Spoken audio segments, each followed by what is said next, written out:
નમસ્કાર વિદ્યાર્થી મિત્રો, ઓક્સફર્ડ સ્કૂલ ઓફ સાયન્સના કોમર્સ ડિપાર્ટમેન્ટમાં આપ સર્વનું હાર્દિક સ્વાગત કરું છું. આપણે ધોરણ 12 એસપીસીસી વિષયમાં આજે પ્રથમ પાર્ટ જે છે સીસી એટલે કોમર્શિયલ કોરેસ્પોન્ડન્સ વાણિજ્ય પત્ર વ્યવહારના ચેપ્ટર નંબર 2 એની શરૂઆત કરવા જઈ રહ્યા છીએ, જેનું નામ છે સરકારી વિભાગો, જાહેર ઉપયોગી સેવાઓ તથા સ્થાનિક સંસ્થાઓ સાથેના પત્ર વ્યવહાર. એના નમૂનાઓ જોવાના છે.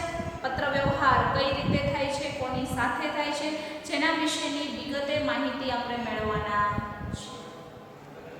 વિદ્યાર્થી મિત્રો, આજે આપણે ખાસ કરીને જોવાનું છે કે આ જે બધી સંસ્થાઓ છે એ સંસ્થાઓ સાથે પત્ર વ્યવહાર કઈ રીતે, શા માટે અને કયા કયા હેતુથી કરવામાં આવે છે એના નમૂનાઓ આપણે જોવાના છે. જેમાં ત્રણ ભાગ પડી જાય છે. તો સરકારી વિભાગ સાથેના પત્ર વ્યવહાર, બીજું આવે છે જાહેર ઉપયોગી સેવાઓ જે છે એને લગતા પત્ર વ્યવહાર, અને ત્રીજું આવે છે સ્થાનિક સંસ્થાઓ સાથે. એટલે આજે આપણે ત્રણેય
રહેશે. હવે વિદ્યાર્થી મિત્રો આપણે જ્યારે પણ પત્ર લખવાની શરૂઆત કરીએ છીએ ત્યારે સર્વપ્રથમ એને આ રીતે ફોલ્ડ કરી આખું પેજ જે છે આ પેજ જે છે એનો હાંસિયો તમારે જે છે છોડી એટલે આ રીતે વાળીને કદાચ કોઈ સપ્લીમાં હાંસિયો ન આપેલો હોય ત્યારે એ વખતે તમારે અહીંયા આ રીતે વાળી અને પછી તમારે પત્ર જે છે લખવાની શરૂઆત કરવી પડે. બરાબર? ઓકે. હવે આપણે પત્ર જ્યારે લખીએ છીએ ત્યારે આ એક પાયાની બાબત થઈ કે આ રીતે આપણે એનો હાંસિયો બનાવી અને પછી પત્ર લખવાની શરૂઆત કરીએ. સરકારી વિભાગના પત્રો લખાતા હોય ત્યારે બ્લેન્ક પેજની અંદર લખાતા હોય છે. તો જ્યારે બ્લેન્ક પેજ આવું હોય અને આપણને કોઈ પણ પ્રકારની લીટી દોરેલી નથી અથવા તો કોઈ પણ પ્રકારનું કંઈ આપેલું નથી ત્યારે આ રીતે જ્યારે તમે હાંસિયો બનાવી દો છો આ રીતે આટલો ભાગ જે છે વાળી અને તમે જ્યારે હાંસિયો બનાવી દો છો ત્યારે એને ફાઇલિંગ કરવામાં સરળતા રહે છે. આ પત્રો જે છે અહીંયાથી ફાઇલિંગ થતા હોય છે. તો એ પત્રો ફાઇલિંગ કરવામાં સરળતા રહે, દેખાવમાં સુવ્યવસ્થિત લાગે અને સુઘડ રીતના પત્રો જોવા મળે. એટલે ખાસ આ બાબત જે છે એને આપણે ધ્યાનમાં લેવાની છે. હવે વિદ્યાર્થી મિત્રો પત્રોની જ્યારે આપણે વાત કરીએ ત્યારે એની અંદર સરનામું આપ્યું છે 102 આબેહૂબ ચેમ્બર્સ. 102 આબેહૂબ ચેમ્બર્સ. એના પછીનું સરનામું આપેલું છે મોટા બજાર ગોધરા. મોટા બજાર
સાતમીનું સંબોધન ક્યાંથી ચાલુ થાય, વિષય વસ્તુ શું છે, આ બધું જોઈ ગયા છીએ.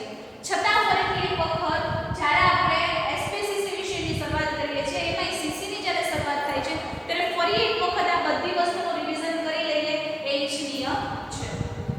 એટલે આપણે સર્વપ્રથમ શું કરવાનું છે, પહેલા તો એક સીધમાં એનું સરનામું લખવાનું છે, પછી તારીખ લખવાની છે. તારીખ લખવાની જે મેથડ છે મેં તમને બતાવી દીધી છે.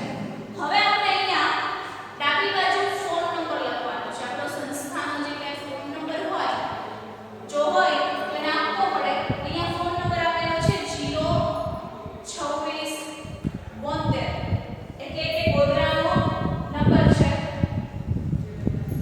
27XXXX એટલે એનો નંબર આખો આપેલો નથી. ત્યારબાદ ઈમેલ, આપણો જો કોઈ ઈમેલ હોય, ફેક્સ નંબર હોય, એ બધું જ તમારે અહીંયા આપી દેવાનું રહેશે. જો ઈમેલ અહીંયા આપણને આપેલો છે bhagwatitraders@yahoo.com એટલે અહીંયા આપણે આ લખી નાખ્યું. હવે આપણે શું કરવાનું છે તો કે પોસ્ટ માસ્ટરને લખવાનું છે. જેના પ્રતિ લખતા હોય એને ડાબી બાજુ લખવાનું. એટલે આપણે હવે લખશું પોસ્ટ માસ્ટર શ્રી.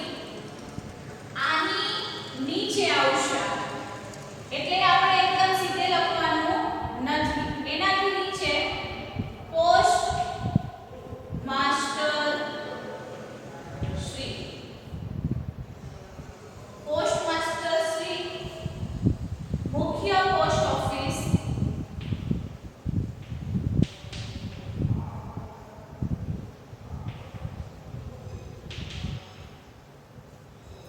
ત્યારબાદ અલ્પવિરામ, પછી લખવાનું છે જૂની બજાર,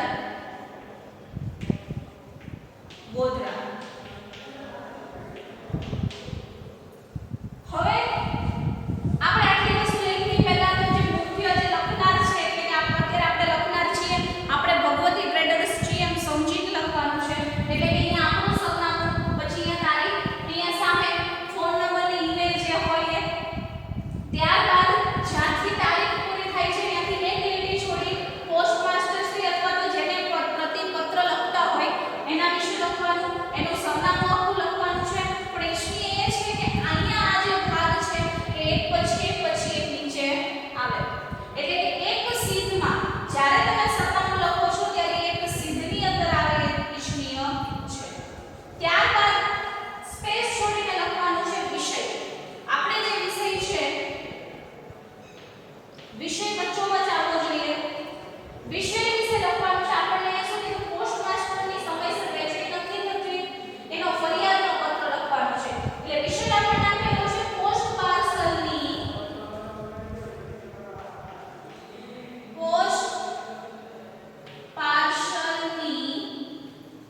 સમયસર વહેંચણી ન થતી હોવાની. એટલે કે વહેંચણી સમયસર ન થતી હોવાની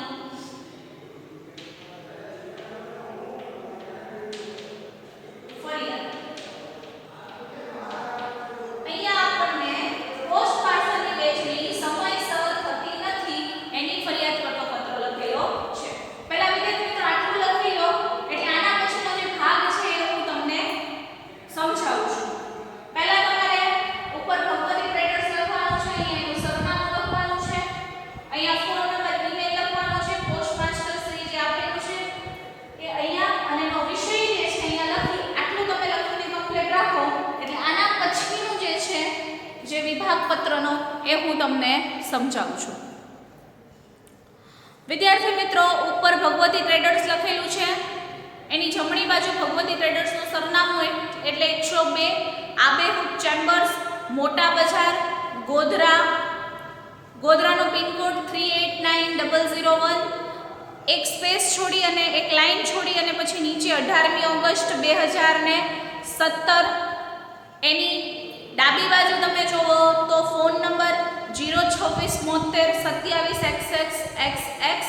ત્યારબાદ ઈમેલ છે ભગવતી yahoo.com એની બરાબર સીધમાં જ્યાં તારીખ પૂરી થાય છે એની એક લાઇન સ્પેસિંગ આપી અને નીચે લખ્યું છે પ્રતિ કોને લખવાનો છે અથવા કોને ઉદ્દેશીને લખાયેલો છે એના વિશે લખ્યું છે પોસ્ટ માસ્ટર શ્રી, મુખ્ય પોસ્ટ ઓફિસ, જૂની બજાર, ગોધરા. વિષય છે પોસ્ટ પાર્સલની વહેંચણી સમયસર ન થતી હોવાની ફરિયાદ કરેલી છે. હવે વિદ્યાર્થી મિત્રો આ પત્ર અહીંયા લખાઈ ગયો છે, તમારે કદાચ ન લખાયો હોય તો આટલી વસ્તુ તમારે વિડિયોને પોઝ કરી અને લખી લેવાનું રહેશે. આના પછીનો જે વિભાગ છે કે પત્રમાં તો માત્ર ને માત્ર મેઇન મથાળા હતા, ખાલી સરનામા અને વિષય જ દેખા છે. હવે આપણે આગળ લખવાનું છે. એના પછી તમારે ફકરો પાડીને લખવાનું છે. ફકરો પાડીને પહેલા નીચેનું ઉદ્બોધન લખવાનું છે. તમારું પુસ્તક તમારા હાથમાં રાખ્યું છે, એમાં લખેલું છે, છતાં આ વસ્તુ તમારી નોટબુકની અંદર તમારે લખવાની છે. જ્યાં તમે સરનામું લખ્યું છે સરનામાની એક્ઝેક્ટ નીચે લખો સાહેબ શ્રી.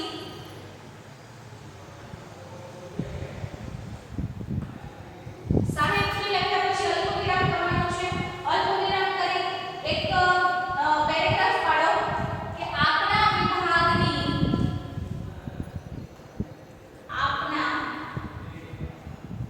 વિભાગની જુદી જુદી સેવાઓ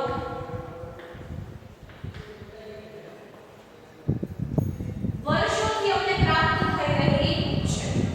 બરાબર, વર્ષોથી અમને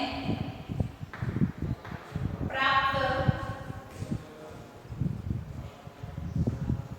થઈ રહી. પહેલા તો તમે જ્યારે પણ શરૂઆત કરો એટલે પહેલા ફરિયાદના ટોપલા કોઈને પણ કરી દેવાના નથી. કોઈ પણ વ્યક્તિને સીધી ફરિયાદ કરવાની નથી. કોઈ પણ પત્ર તમે બેંકના લ્યો, સરકારી વિભાગના લ્યો, તો એક સંસ્થાના અથવા કોઈ સ્થાનિક સંસ્થાના લો, કોઈ પણ તમે પત્ર વ્યવહાર કરતા હોય ત્યારે તમારે પહેલા તો એને દર્શાવવું પડે કે તમારા બંને વચ્ચે કેટલો ગાઢ સંબંધ છે. તમારા બંને પેઢી વચ્ચે એટલે કે સંસ્થા અને તમારી વચ્ચે કેવા સંબંધો રહ્યા છે. પહેલા એના વિશેની ચર્ચા કરીને પછી ધીરે ધીરે ફરિયાદ તરફ આવવાનું છે. પહેલા જ એને કોઈ પણ ભાષામાં ફરિયાદો કરી નથી દેવાની કે અમે પોસ્ટ પાર્સલ આવી રીતે છે, અમારા પોસ્ટ પાર્સલ છે સમયસર મળતા નથી, અમે હેરાન થઈએ છીએ અને અમે હવે તમારી સાથે કોઈ સંબંધ રાખવા માંગતા નથી, એવી ઉલ્લેખ ક્યાંય કરવાનો જ નથી. આપણે જે વિચારીએ છીએ એને સારી ભાષાની અંદર એને કન્વર્ટ કરી અને પછી લખવાનું છે. પત્રોની એક ખૂબી એ છે કે પહેલા એને સારી ભાષામાં એ બંને વચ્ચેના આંતર સંબંધો દર્શાવવાના. હવે આ જે છે ને એ મુખ્ય છે. તમે એની શરૂઆત ક્યાંથી કરો છો? એ હૃદયનો હાર્દ, આ જે ભાગ છે ને હવે એ હૃદયનો હાર્દ કહેવાય છે. સરનામું તો બધા લખી શકે, તારીખ છે એના વિશે બધા લખી શકે, પરંતુ આ પત્રનો હાર્દ છે. તમે આ હાર્દ કેવી રીતે રજૂ કરો છો એ અગત્યનું છે. એટલે એક ટ્રીક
જગ્યાએથી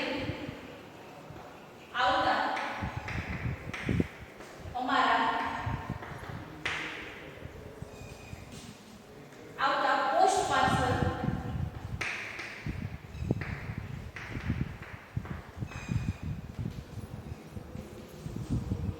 અમારા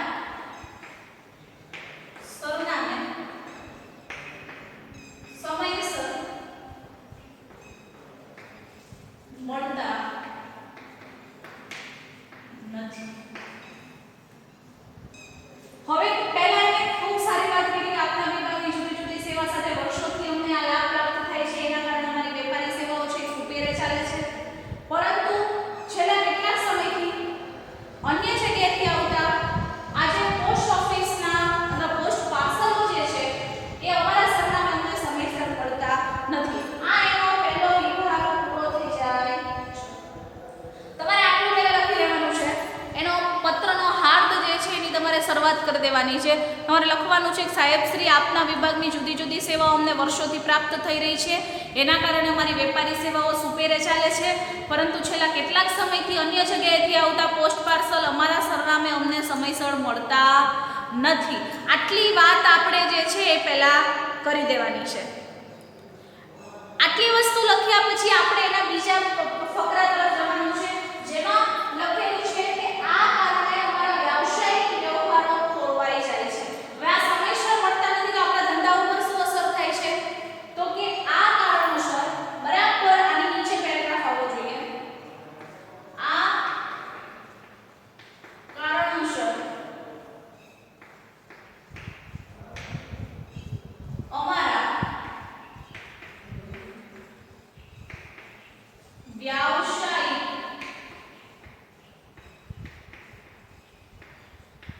વ્યવહારો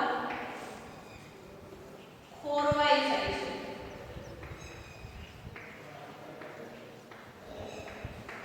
આનાથી આપણા ધંધા ઉપર શું અસર થાય છે એ લખવાનું છે. હવે માલ સામાન સમયસર મળતો નથી. પાર્સલ ખોરવાઈ જાય એટલે આપણા ધંધા માટે જે માલ સામાન મોકલે છે એ સમયસર મળતો નથી. એટલે માલ સામાન સમયસર મળતો ઓકે. આપણે શું લખ્યું કે વર્ષોથી અમને સેવા મળે છે, અમારી વેપારી સેવા છે એ આપણા જે સંબંધો છે એના લીધે વિકસે છે.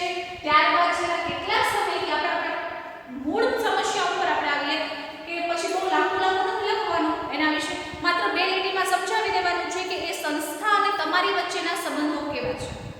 એ સમજાઈ જાય એટલે તરત જ આપણે આપણી તકલીફ ઉપર આવી જવાનું હળવેકથી કે પણ છેલ્લા કેટલાક સમયથી આવું થઈ રહ્યું છે. હવે તમે આટલું લખી નાખો એટલે બીજો પેરેગ્રાફ અહીંથી ચાલુ કરી દેવાનો, જેમાં લખ્યું છે કે આ કારણોસર અમારા વ્યવસાય પર આનાથી અસર શું થાય એ બીજા પેરેગ્રાફમાં લખવાનું.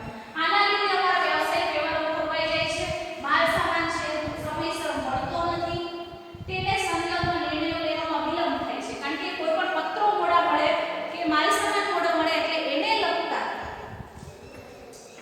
આથી તેને સંલગ્ન નિર્ણયો લેવામાં વિલંબ થાય છે. વિલંબ એટલે મોડું થાય છે. વિલંબ એટલે મોડું થાય છે. હવે ઘણી વખત એવું થઈ ગયું હોય આપણે કે એને લગતા નિર્ણયો ક્યાં લેવાના છે, તો ઘણી વખત એવું થાય કે કોઈ વ્યક્તિ આપણને પાર્સલ મોકલી દીધું છે. હવે એ પાર્સલ આપણને ઘણા લાંબા સમય મળે ત્યારે એનો સમય પૂરો થઈ ગયો હોય. જ્યારે આપણે કોઈ ધંધાકીય ક્ષેત્રે બેઠા હોય ત્યારે આપણે કોઈ જ્યારે ધંધાની વાત ચાલતી હોય ત્યારે આપણને 7 કે 5 દિવસની કન્ડિશન કીધી હોય કે અમે તમને જે માલ મોકલીએ છીએ માલની અંદર નુકસાન હોય તો 5 દિવસમાં અમને પરત કરી દેવું હોય. પણ આપણને ઓલરેડી આ પાર્સલ મોડું મળે છે તો આપણે શું કરીએ? જ્યારે આપણને પાર્સલ મોડું મળે છે ત્યારે આપણે એનો નિર્ણય જે છે એ મોડો લઈ શકીએ. એટલે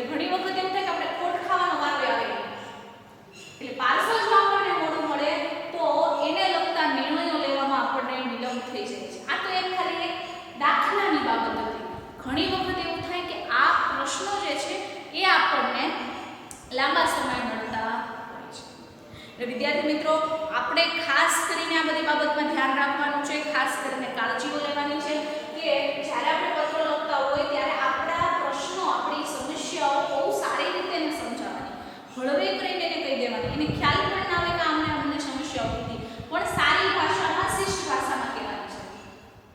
બરાબર છે? હવે શું કીધું છે? આથી સંલગ્ન નિર્ણયો લેવામાં વિલંબ થાય છે. ત્યારબાદ ખૂબ જ અગત્યના અને જરૂરિયાતવાળા દસ્તાવેજો અમારા સમયસરે અમને ન મળવા અમે ચિંતિત છીએ. કે ખૂબ જ અગત્યના દસ્તાવેજો હોય, ખૂબ જ અગત્યના અને જરૂરિયાતવાળા દસ્તાવેજો સમયસર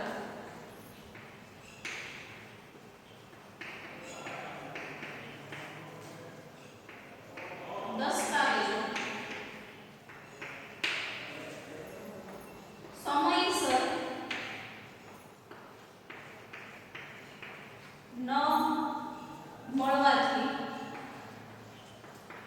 અમે ચિંતિત છીએ.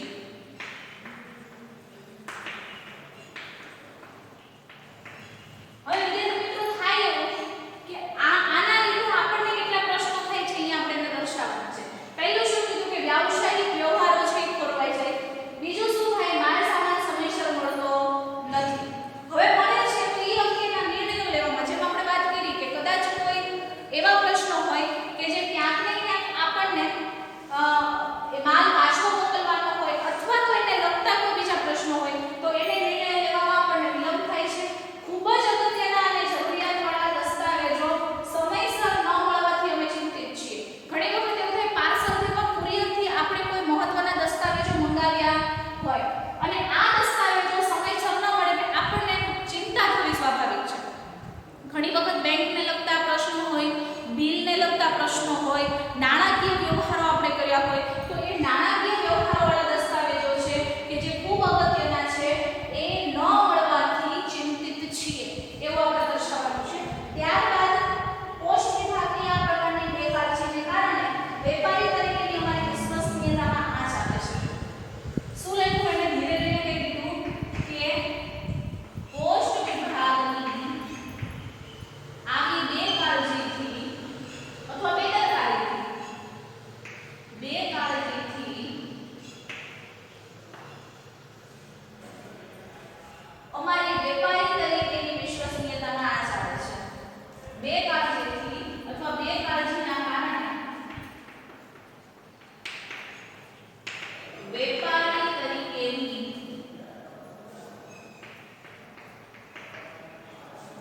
અમારી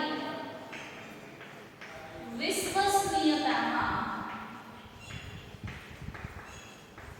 આંચ આવે છે. ઘણી વખત આ વિલંબ થવાને કારણે શું થાય કે આપણી પ્રતિષ્ઠા જે છે એ જોખમમાં મુકાય છે.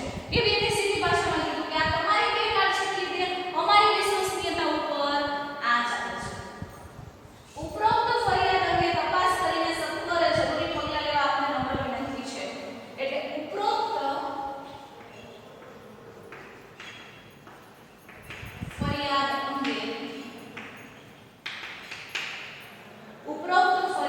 અંગે તપાસ કરીને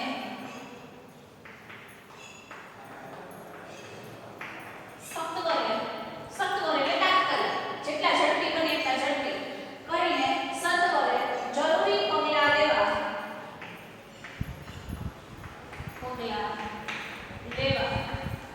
આપને નમ્ર વિનંતી છે. નમ્ર વિનંતી. આ એનો બીજો ભાગ પૂરો થઈ ગયો. આપણે એને ટૂંકમાં કહી દીધું કે આ ફરિયાદ અંગે તમારે તપાસ કરવાની છે, સત્વરે જરૂરી પગલાં લેવાના છે એવી અમારી તમને નમ્ર વિનંતી છે. વિદ્યાર્થી મિત્રો આ જે છે એ તમારે લખવાનું છે નોટબુકની અંદર.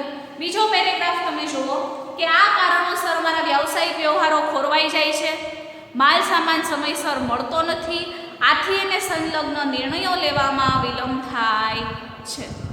ખૂબ જ અગત્યના અને જરૂરિયાતવાળા દસ્તાવેજો સમયસર ન મળવાથી અમે ચિંતિત છીએ. પોસ્ટ વિભાગની આવી બેકાળજીના કારણે વેપારી તરીકેની અમારી વિશ્વસનીયતામાં આંચ આવે છે. ઉપરોક્ત ફરિયાદ અંગે તપાસ કરીને સત્વરે જરૂરી પગલાં પગલાં લેવા આપને નમ્ર વિનંતી છે. હવે આપણે જ્યારે પત્રનો આ બીજો ભાગ લખ્યો ત્યારે ઉપર ઉદ્બોધન લખ્યું. ઉદ્બોધનની શરૂઆત આપણે સાહેબશ્રીથી કરેલી છે. ત્યારબાદ નીચે આપણે શરૂઆત કરી. આપણે ફરી એક વખત રિવિઝન કરીએ છીએ આ પત્રનું કે આપણે જ્યારે શરૂઆત કરી ત્યારે પત્રના પહેલા વિભાગની અંદર જુદી જુદી સંસ્થા સાથે એના શું સંબંધો છે એના વિશેની આપણે ચર્ચાઓ કરી. આપણા વિભાગની જુદી જુદી સેવાઓ વર્ષોથી પ્રાપ્ત થાય છે. એના કારણે અમારી વેપારી સેવાઓ સુપેરે ચાલતી હતી, પણ છેલ્લા કેટલાક સમયથી અન્ય જગ્યાએથી આવતા પોસ્ટ પાર્સલ અમારા સરનામે સમયસર મળતા નથી. એના કારણે અમારા વ્યવસાયિક વ્યવહારો ખોરવાઈ જાય છે. માલ સામાન અમને સમયસર મળતો નથી. આથી એને સંલગ્ન નિર્ણયો એટલે સંલગ્ન એટલે એને લગતા નિર્ણયો લેવામાં વિલંબ થાય છે, એટલે કે મોડું થાય છે. ખૂબ જ અગત્યના અને જરૂરિયાતવાળા દસ્તાવેજો સમયસર ન મળવાથી અમે ચિંતિત છીએ. પોસ્ટ વિભાગની આવી બેકાળજીને કારણે વેપારી તરીકેની અમારી વિશ્વસનીયતામાં આંચ આવે છે. અને પછી આપણે છેલ્લેને કહી દેવાનું છે કે આ ઉપરોક્ત ફરિયાદ અંગે તપાસ કરી સત્વરે એટલે તાત્કાલિક જરૂરી પગલાં લેવા અમે આપને નમ્ર અરજ કરીએ છીએ. હવે અહીંયા છે અંત છે, ત્યાં આપણે લખવાનું છે આપનો વિશ્વાસ. સમાપન આપણું સમાપન આપણે જ્યારે કરવાનું ત્યારે આપનો વિશ્વાસ, ત્યારબાદ એનું નામ લખવાનું છે. વિશ્વાસ કોની આપ્યું છે એટલે એની સિગ્નેચર કરી દેવાની છે. કોઈ પણ તમે જે રીતેની સિગ્નેચર કરતા હોય એ રીતેની સિગ્નેચર આપી દેવાની છે. સિગ્નેચર કર્યા પછી કાઉન્સમાં એનું નામ લખવાનું છે અને એની પોસ્ટ લખવાની છે. આ એની સિગ્નેચર છે.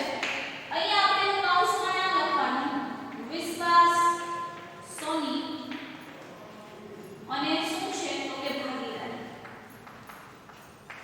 આપણે એનું નામ લખી દેવાનું છે. ટૂંકમાં તમે જ્યારે એનું સમાપન કરો છો પત્રનું ત્યારે તમારે લખવું પડે આપનો વિશ્વાસ. આપનો વિશ્વાસ લખ્યા પછી આપણે ઇંગ્લિશમાં લખતા યોર ફેથફુલી એટલે આપનો વિશ્વાસ. પછી એની સિગ્નેચર કરવાની ઇંગ્લિશ, ગુજરાતી, હિન્દી જેમાં કરવી હોય એમાં કરવાની, પણ નીચે એનું આખું નામ તમારે દર્શાવવાનું રહે છે. અને એ પોતે ભાગીદાર છે, મેનેજર છે, સેલ્સ મેનેજર હોય અથવા કોઈ એરિયા મેનેજરની પોસ્ટ ઉપર હોય, એ જે પોતાની પોસ્ટ ઉપર હોય પોસ્ટ લખવું પડે. જો અહીંયાથી રિપ્લાય આવતો હોય, પોસ્ટ વિભાગમાંથી જો રિપ્લાય આવતો હોય પત્રનો, તો પોસ્ટ વિભાગના જે તે અધિકારી તો એની તમારે નામ અને પોસ્ટ વિભાગના જે કર્મચારી હોય એનું નામ લખવું પડે. પોસ્ટ માસ્ટર છે તો પોસ્ટ માસ્ટર લખશે, અથવા તો એ જે કોઈ પોસ્ટ ઉપર બેઠા છે એના વિશેની માહિતી જે છે એને લખવાની રહેશે. ટૂંકમાં તમે જ્યારે સમાપન પત્ર લખો છો ત્યારે તમારે આ વસ્તુ લખવી કમ્પલસરી છે. આના વિના પત્ર અધૂરો ગણાય છે. એક પણ વસ્તુ પત્રમાં નહીં લખો એટલે એના માર્ક સીધા કપાઈ જાય છે. પત્રની લખવા માટેની મેથડ આખી આપણે યાદ રાખી લેવાની છે. સર્વપ્રથમ આપણે શું કર્યું તો કે જે તે પેઢી હતી એનું નામ આપણે આખું લખ્યું. ત્યારબાદ આપણે અહીંયા સરનામું લખ્યું. ત્યારબાદ સામે એનો ફોન નંબર, એનો ઈમેલ, એનો ફેક્સ નંબર જે કોઈ હોય એ લખવાનું છે. ત્યારબાદ નીચેની જો વાત કરવામાં આવે તો આપણે જેને પ્રતિ લખીએ છીએ એના વિશે લખવાનું છે. અહીંયા તમારું સરનામું લખો એટલે એક લીટી મૂકી અને તારીખ લખવાની છે. તારીખ લખવાની રીત આપણે જોઈ ગયા. ત્યારબાદ ઉદ્બોધન લખવાનું છે. ઉદ્બોધન પછી ઉદ્બોધનની પહેલા આપણે વિષય લખવાનો છે કે એના વિષય આપણે આ પત્ર શું છે. કોઈ પણ વ્યક્તિ પત્ર હાથમાં લખે એટલે ખબર પડી જવી જોઈએ કે આ પત્ર આની માટે લખાયેલો છે, એટલે એનો વિષય લખવાનો છે. વિષય લખાઈ જાય એટલે એનું ઉદ્બોધન સાહેબ, શ્રી, માનનીય, સાહેબ કે જે કાંઈ લખતા હોય. ત્યારબાદ આખા પત્રમાં એ બંને વચ્ચેના સંબંધો કેવા છે દર્શાવવાના છે. ધીરે રહીને એની ફરિયાદ ઉપર આવવાનું છે. એ ફરિયાદથી તમારા ધંધા ઉપર શું અસર પડે છે એ લખવાનું છે. ત્યારબાદ એને ફરિયાદ કરતા હોય તો એને ફરિયાદ માટેના જરૂરી પગલાં લેવા વિનંતી કરવાની, અથવા તો એ પત્ર તમે શેની માટે લખ્યો છે એ લખવાનું છે. અને તમારું અહીંયા જ્યારે પત્રનું સમાપન થાય એટલે આપનો વિશ્વાસ નીચે સહી કર્યા પછી આખું નામ લખ્યા પછી ભાગીદાર છે, મેનેજર છે, જે પોસ્ટ ઉપર છે એના વિશે તમારે વિગતે લખવું પડે. વિદ્યાર્થી મિત્રો, અહીંયા આપણો આ ચેપ્ટરનો પ્રથમ જે પત્ર છે એ પૂર્ણ થાય છે. સાથે સાથે આપણે આના પછીના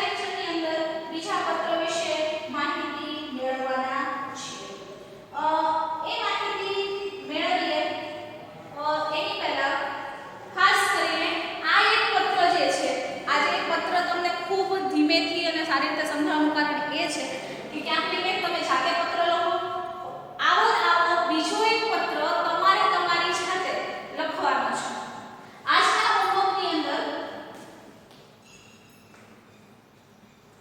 આજના હોમવર્કની વાત કરવામાં આવે તો તમારે એક પત્ર જે છે એ રેલવેના પોસ્ટ વિભાગને લખવાનો છે. આજના હોમવર્કની આપણે ચર્ચા કરી લઈએ. અહીંયા હું તમને લખી દઉં છું.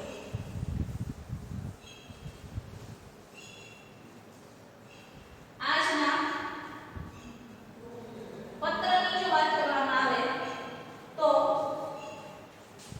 આ જ સંસ્થાના સરનામે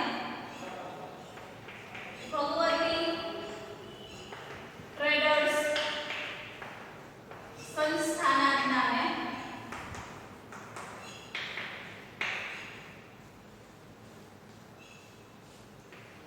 રેલવે પાર્સલની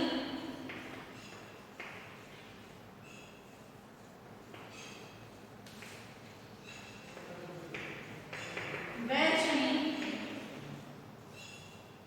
સમયસર ન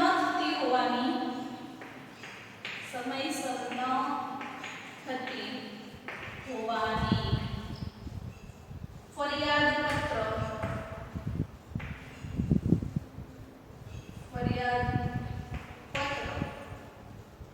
રેલવે પાર્સલ વિભાગને કરો. રેલવે પાર્સલ વિભાગને લખો. આ તમારું આજનું હોમવર્ક છે. તમારે શું કરવાનું છે? અત્યાર સુધી આપણે પોસ્ટ પાર્સલ લખ્યું, એની જગ્યાએ તમારે રેલવે પાર્સલ કરવાનું છે. એની અંદર રેલવેની અંદર પોસ્ટ માસ્ટરની જગ્યાએ રેલવેના જે તે અધિકારીને પત્ર આવી જશે, એનું સરનામું આવી જશે.